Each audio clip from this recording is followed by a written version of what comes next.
Hi, welcome to Money Confidence. I'm Crystal Oculee, the Chief Financial Strategist here at Confidence Wealth. And every week I try to bring a topic to you that's important, that's talked about, that I think you will find useful.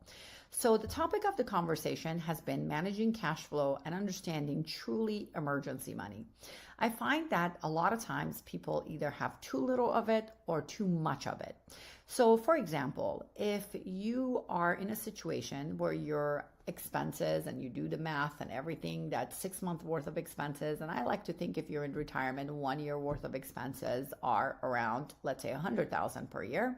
Having 100,000 in your emergency bucket makes sense. Now, remember, in retirement, it's more than just about covering your income because it's a little different than when you're working. When you're working, the reason you want to have that money available to cover your income is really because what happens? What if you lose your job and your salary goes away? So you need to make sure that that emergency money is there until you find another job. So you can see the purpose of it is a little bit different. Now, also other purposes of it would be whether you're retired or working is if you have a real estate property. If you have real estate property and rental properties, that what if something goes wrong, you need extra cash there in case you need to cover tenants.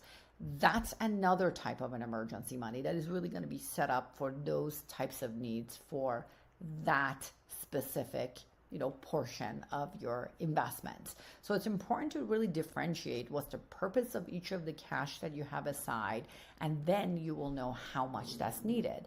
Another thing that's really important is taking a look at, for example, in retirement, you're not going to, there's Social Security income, right? And then there is your income that you're receiving from your investments and your pension. So emergency is not if those income go away, because if those income go away, you're going to be in big trouble, right? If the pension stops or the Social Security stops, then it's a whole different thing.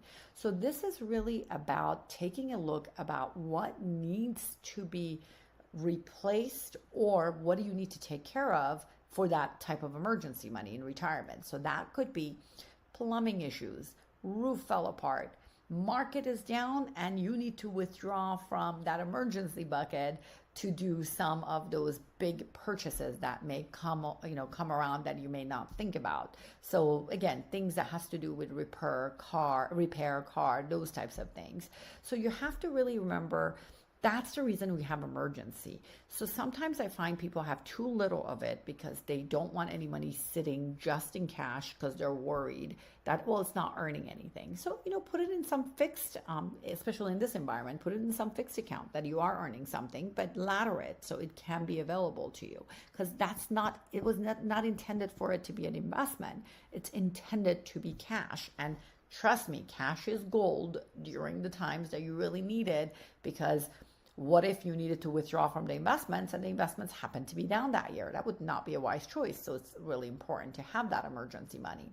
Now, where I see there is a lack of really what I call a lack of growth and I call lazy money is when someone has too much. So let's say you do the math and you really need about 85,000 or 100,000 or 120,000 sitting in emergency, or 50,000 depending on your situation. But then you have 3, 4, 5 times that, because I've seen that. I've seen people sit on $500,000, $1 million cash, and I'm like, that doesn't make any sense. How is that earning you anything?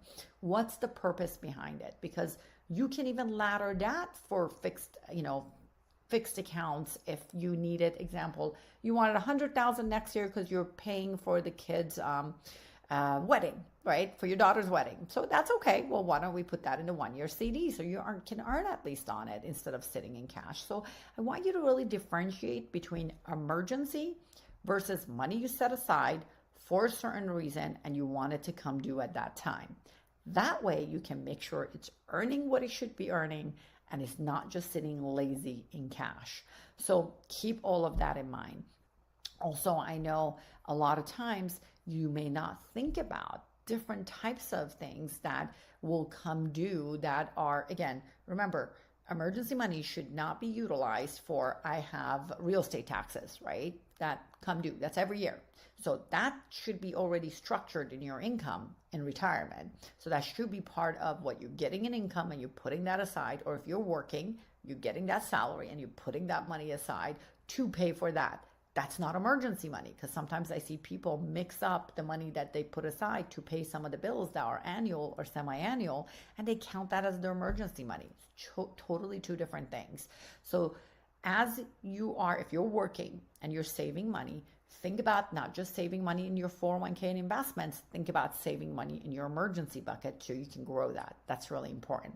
So again, always understand your cash flow, your management, and how much you should have saved in what bucket for what reason. If there's any other topics you want to talk about or any questions you have, don't hesitate to reach out. Looking forward to seeing you next week.